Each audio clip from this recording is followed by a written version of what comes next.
रुसवे फुगवे जरा बाजूला ठेवा आणि आनंदाने कामाला लागूया. अहो 3 दिवसावर गुढीपाडवा आलाय. मी काय म्हणते माई, आपण असे करूयात का, त्या निमित्ताने घरात हळदी कुंकू करूया. अगं 4 बायका येतील, घर कसे हसते खळते होईल हो. म्हणजे तुम्हाला एकटीला मिरवायला बरे. अगो मला एकटीला कशाला, मी आहे, सगुणा आहे, माई.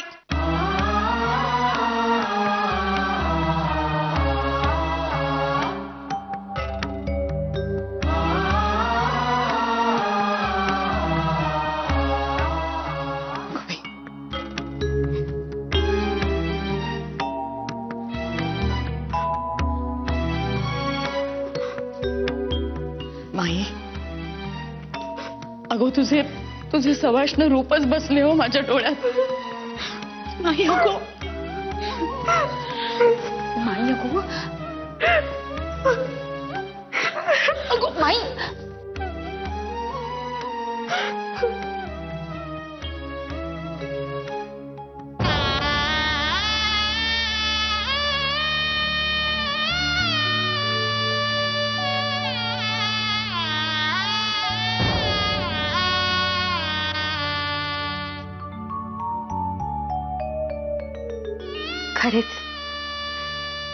खरेच किती सुख होते आहे पण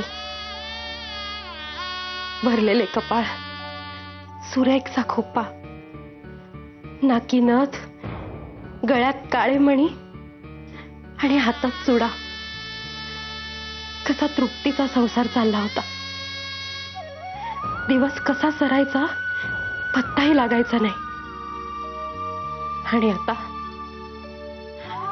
आता एक एक क्षण युगांसारखा वाटतो आहे.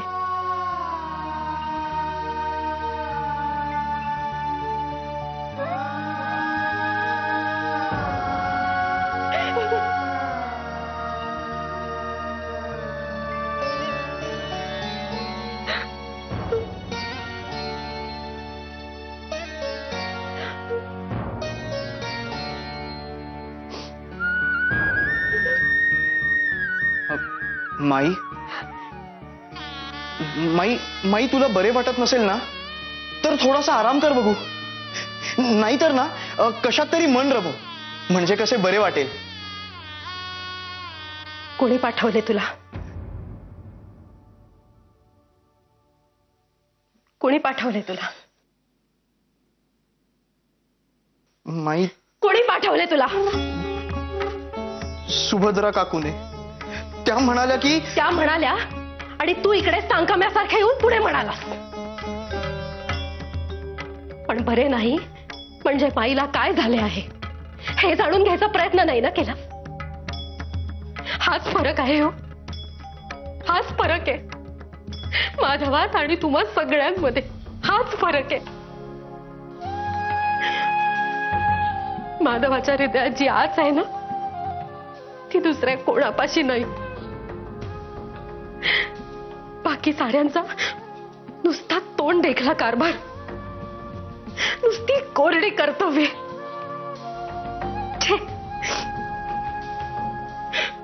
तू जा इथून. पण माई, तू जा इथून बाबा, जा इथून.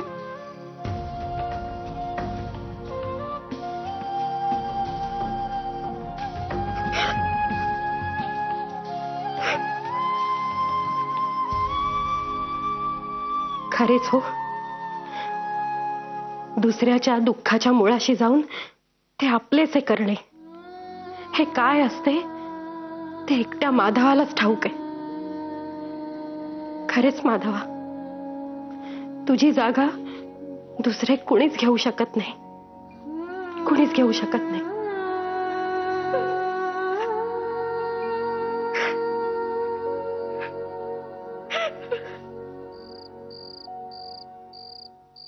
अगो यमे, आटप पटापटा. तुझ्या केसांना जरा ऊन तेल लावून देते. मेथ्या भिजत घातल्यात, सकाळी वाटून लावूया. आणि सधुभाऊंची म्हैस व्यायले, त्यांनी चीक पाठवलाय. चल तुला खरवस कसा करायचा तो दाखवते. चल चल. बघितलेस का यमे, एक माणूस अगदी कसे दुबळे होऊन पडले होते हो. वैद्य बुवांना बोलवायची वेळ आली होती. कुणाला खरे वाटेल का? पण आता काय साक्षात औषधच समोर आले म्हणजे शेवटी काय लेक जवळची. खरे हो वंच, लेकच जवळची. पाहिलेत वंच योग कसा जुळून येतो माणसा सास लागली म्हणजे. माझा अर्धा जीव नाशकात आणि अर्धा जीव बडोद्यात गुंतला होता. आणि काहीही कार्यकारण नसताना ध्यानी मनी नसताना माझी लेक कशी आली हो मला भेटाव्यास. आता ही शिदोरी मला खूप दिवस पुरेल. अगो यमे, आम्हाला नाशकातली हकीकत सांग. ती ऐकायची भारी उत्सुकता लागली हो. अगं आत्या, काय सांगू तुला माझी त्रेधा. स्वयंपाकाचा नुसता गोंधळ आणि घोटाळा. मला तर काही सुधरेच ना. मनातल्या मनात इतक्यांदा ताई सासूबाई आणि माईंचा धावा केला असेल मी म्हणून सांगू. पण अगो यमे, तुला जमते ना सगळे. बिचारे आमचे जावई बापू स्वभावाने पडले गरीब. ते काही बोलायचे नाही, पण त्याचा फायदा घेऊ नकोस यमे. त्यांची आबाळ झालेली खपायची नाही आम्हाला, आधीच सांगून ठेवते.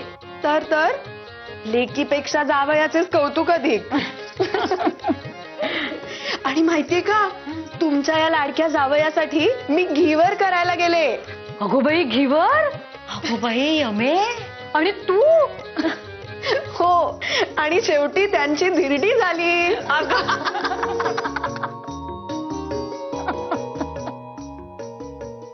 या मीटिंग मध्ये मुख्यत्वे करून आपणास काही मुद्दे मांडून त्याचे मसुदे तयार करावयास हवे. मालक, समद सामान बग्गीत ठेवलंय, निघायचं नव?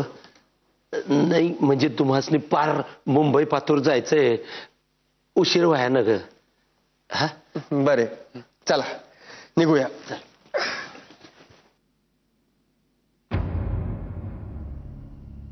माधवराव, काय झाले? मालक, काय होतंय?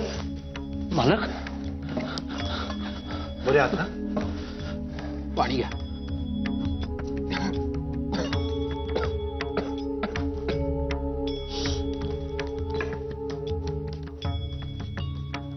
मालक,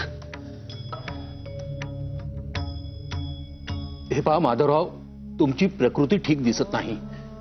आपण असे करू, आज जावयाचे रहित करू, प्रकृती तपासून घेऊ आणि मग जाऊ. कसे भिडे? अगदी बरोबर आहे. नाही, त्याची काही गरज नाही. सखा दादा. जी मालक. रमाबाईंनी मोरावळा काढून ठेवला असेल, जेवढा फक्त बग्गीत नेऊन ठेवा. जी. म्हणजे रस्त्यात उपयोगी पडेल. जा.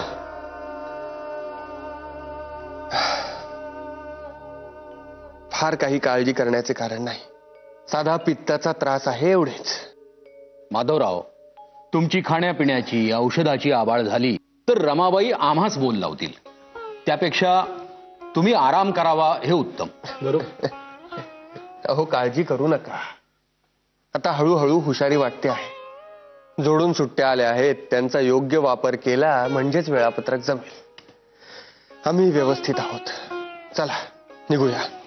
सांभाळ. सखा दादा. जी. जी. येथे सांभाळा. सांभाळून. हा.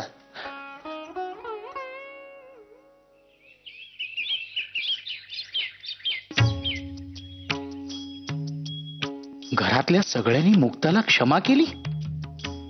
अरे मग मी का म्हणून तिच्याशी वाईटपणा घेऊ?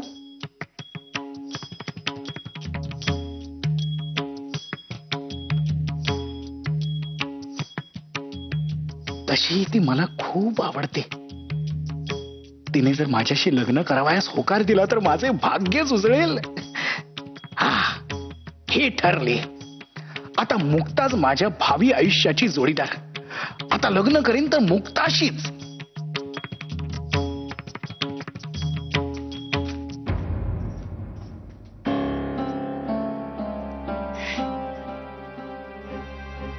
मुक्ते, तू इथे? ताई काकूनी तू क्षमा केली वाटते. चला, बरे झाले. वा. ताई काकूंचा राग श्रीदादानी काढला. होय ना? माझ्या घरची देखील सारी मंडळी माझ्यावर रागवली होती, पण माझा स्वभाव पडला लाघवी.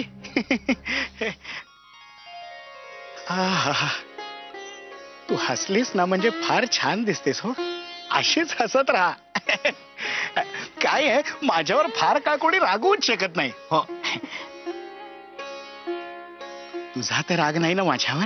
आयुष्य अहो तुमच्यावर का रागवणार मी?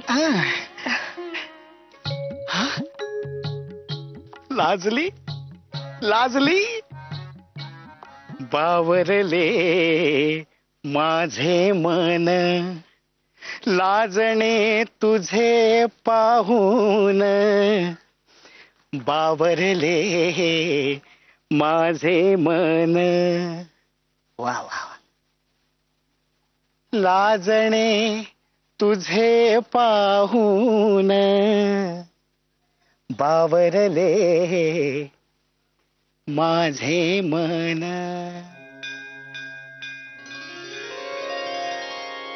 आई मी काय म्हणते, गेली कित्येक वर्षे तू ह्या गावातीलच नाही तर थोड्याफार आसपासच्याही गावातील लोकांना इतक्या मायेने औषधे देतेस, त्यांच्यावर उपचार करतेस, ते सुद्धा कोणताही मोबदला न घेता. हे सारे आज का विचारतेस तू? म्हणजे मला असे वाटते की तुझ्या या निरपेक्ष सेवेमुळे या गावातील लोकांचे मनी तुझ्याबद्दल आदराची, उपकाराची भावना असेल. नाही म्हणजे ती आहेच. नाही आम्ही, मला नाही वाटत असे काही. कारण आपल्याविषयी लोकांनी कृतज्ञ राहावे अशी अपेक्षा करणे हा सुद्धा एक प्रकारचा मोबदलाच झाला ना. आई अगं तसे नव्हते म्हणायचे मला. मी इतकेच म्हणतेय की तुझ्याबद्दल त्यांचे मनी जो आदरभाव आहे त्यामुळे गावातल्या बायकास तू एखादी गोष्ट सांगितलीस तर त्या तुझं नक्कीच ऐकतील. कोणती गोष्ट आहे आम्ही?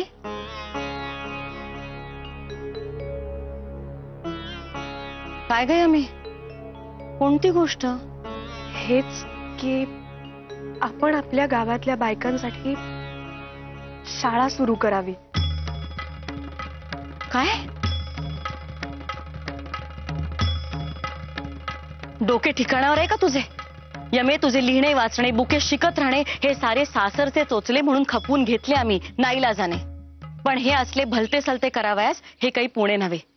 आणि तुझे अण्णा तर ह्यासाठी कधीही परवानगी देणार नाहीत.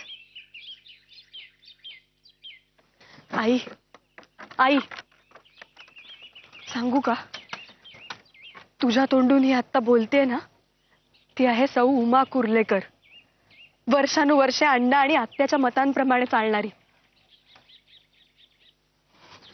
आई आई आई ऐक ना, हे बघ, लग्न होऊन मी जेव्हा सासरी गेले होते ना आणि प्रथम जेव्हा स्वतःनी माझ्या हातात पुस्तक दिले तेव्हा मीही तुझ्यासारखेच गोंधळले होते. आता काहीतरी वाईट घडणार, देव मला शिक्षा करणार असे वाटत होते सारखे. कारण मुळे आपल्या घरात मला साऱ्यांनी तसेच सांगितले होते. पण आई अगं तसे काही नसते खरेच. बघ ना, माझ्याकडे बघ. देवाने मला शिक्षा तर नाहीच केली, पण आज माझ्या अंगी किती धेटाई आली आहे. किती नव्या नव्या गोष्टी मला कळू लागल्या आहेत. आई, जगात खूप ज्ञान आहे आणि त्यातले कणभर जरी आपल्याला मिळाले ना तरी आपले सारे आयुष्यच बदलून जाते याचा अनुभव मी स्वतः घेते आहे. बायकांच्या अंगी कितीतरी गुण असतात.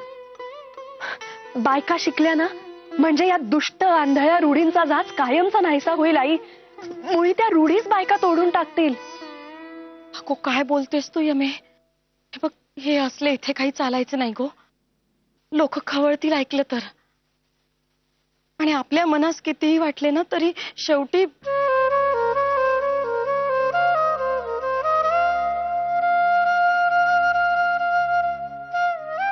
श्रीराम भाऊ रानडे, आपणास पुण्यात कोणतीही अडचण आल्यास आम्हाला सांगत चला. होय होय होय. पुण्यात आमचे बऱ्याच वर्षापासून वास्तव्य आहे. बऱ्याच ओळखी आहेत आमच्या. आभार, आधार वाटतो आपला. सध्या विश्रामबाग वाड्यातील सरकारी बुक डेपोत कारकुनाची नोकरी करतो आहे. हो, सांगितले तुम्ही मला. होय, बघूया कसे काय जमते. का? नाही म्हणजे नव्या नोकरीच्या ठिकाणी कसा जम बसतो. जमेल जमेल का नाही, यावर अवलंबून आहे. घ्या घ्या घ्या. थंडगार वाळ्याचं सरबत आणलंय. घ्या की. आभार. घ्या घ्या. हो धन्यवाद. बाळंबडजी, नाही म्हणजे एक सांगायचं होतं. अरे बोल की. नाही म्हणजे घरातल्या वडीलधाऱ्या बायका तुमच्याशी हा विषय काढतीलच, पण आणायचे श्रीराम भाऊ आलेत, म्हणलं आपणच सांगावं. काय ते? नाही म्हणजे मुक्ताताईंच्या सासरबद्दल बोलायचं होतं.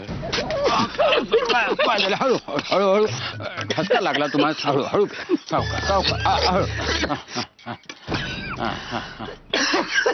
हळूहळू. ठीक आहे. काय काय काय म्हणायचं तुला? नाही म्हणजे त्या असं म्हणत होत्या की बाळंबटजींनी एकदा मुक्ताताईंच्या सासरी जावं, त्यांना समजून सांगावं, वेळ पडली तर खडसवावं, म्हणजे काय होतील ते जरा सरळ होतील आणि मुक्ताताईला नांदायला घेऊन जातील. अरे काहीच हरकत नाही, मी त्यांना योग्य भाषेत कान पिळून समजावून सांगू शकतो. काय श्रीराम भाऊ? निश्चितच. माझ्या डेपोत जाण्याची वेळ झाली, बुक डेपोत. मी निघतो. पण येतो. मी असा काय हा? त्याच्या बहिणीच्या भल्याविषयी आपण काही बोलत होतो आणि असा पळाला का? मी एक सांगू का बाळंबटजी? हा नाही म्हणजे मी मुद्दामच विषय काढला, मला बघायचं होतं हे काय करतात. म्हणजे? अहो नाही म्हणजे नाही तर मला चोमडेपणा करायची गरजच काय आहे? घरातल्या वडीलधाऱ्या बायका तुमच्याशी बोलल्याच असतं ना याच्याबद्दल. हो. काय तुम्हाला सांगू का, मगाशी पारापाशी मी मोरू मामान मुक्ताताईंना बोलताना बघितलं. हे म्हणजे ध्यानात येतंय ना तुमच्या मला काय म्हणायचंय. मला जरा तो प्रकार जरा यागळाच वाटला.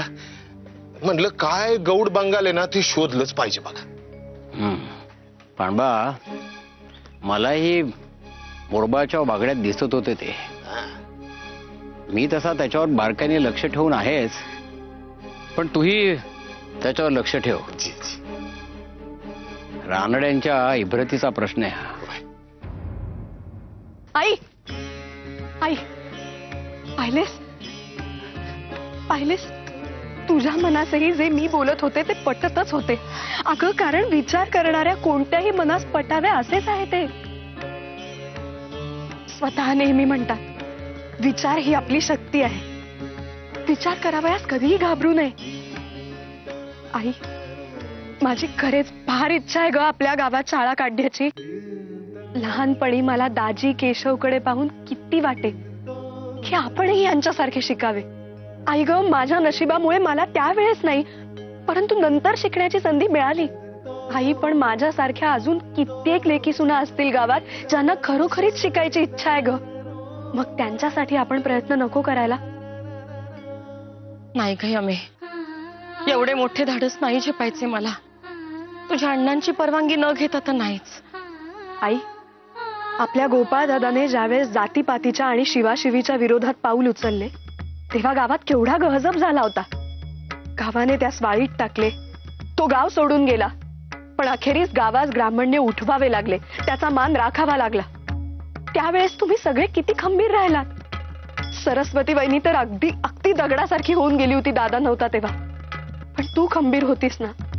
मग आताच का कचरतेस? आई, मी शिकले ती माझ्या मनाची करमणूक म्हणून नाही. तुला वैद्यकीय येते ती तू इतरांसाठीच वापरतेस ना, मग तसेच मी जे शिकले ते मला इतरांनाही शिकवू दे. आई, दुष्काळात रखरखीत झालेली आपल्या गावातली नदी पाण्याने भरल्यावर अख्खे गाव जसे हिरवेगार झाले तसेच आहे हे. बघ तू, मुली बायका शिकल्या म्हणजे किती बदल घडतील ते. तू माझे फक्त एवढेच ऐक. गावातल्या देवळात गुढीपाडव्याच्या निमित्ताने मी एक कथा वाचनाचा कार्यक्रम करते. तू फक्त त्याचे आमंत्रण सगळ्या बायकांना दे.